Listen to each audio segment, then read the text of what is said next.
I meet people all the time who tell me that they have lived in Tampa their entire life and have never walked into Tampa Theatre.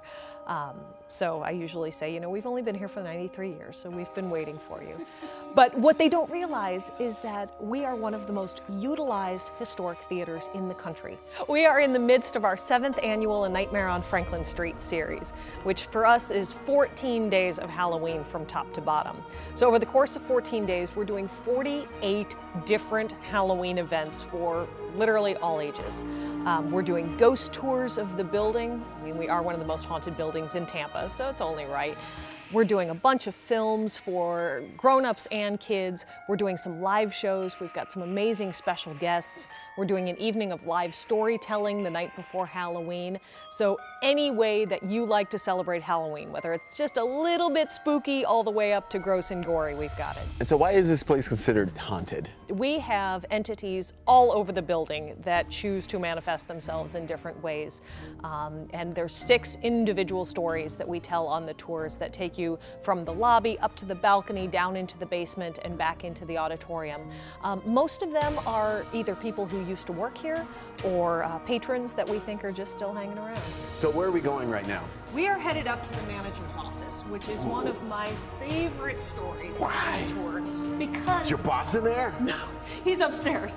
But this particular ghost story was handed down to me when I got here, but it has over the years evolved. We know a lot more about who this is now and why it is he's haunting the top of the staircase here. Who's he, your boss? He is Paul Short.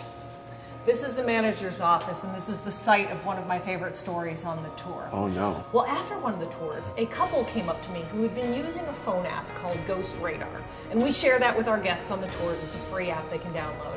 And after the tour, they came up to me and they said, okay, who's Paul? I said, I don't know who Paul is, why? And they said, well, we've been using the phone app, and it spits out words as you go through the building. They said, we got the name Paul over and over and over again. So we started talking to Paul, and we asked Paul who he was. And the word that came up was manager. And so I said, you know, I'm sure we've had a manager named Paul over the years, but I don't know anything about him. Months went by. Now it's spring, you know, not even thinking about ghosts. And we got a call from an art gallery in Dallas. And they said, hey, we went to auction, we bought a lot. And one of the items in a lot was a photo album. And the photo album was stamped Tampa Theatre. It's got all these old pictures in it. Wow. So would you like the photo album? And so they sent us some images that were in this old album. And they were photos of the theater that we had never seen before. All of these amazing promotional displays down in the lobby. And so of course we wanted it. We got it back from them. And we were all looking at the pictures, and it was really cool to have all these old pictures of the theater back. But what was really interesting to me is who the photo was made out to. What's it say right there? Paul. Paul Short, managing director. We did have a manager named Paul, and this would have been the managing director's office.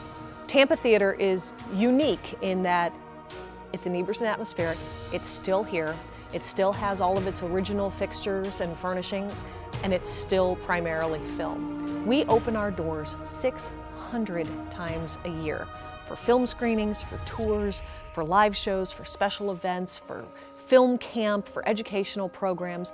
There is something going on here 2 to 3 times a day. If we don't have something that can interest just about everybody, we're not trying hard enough, because there is always something going on here.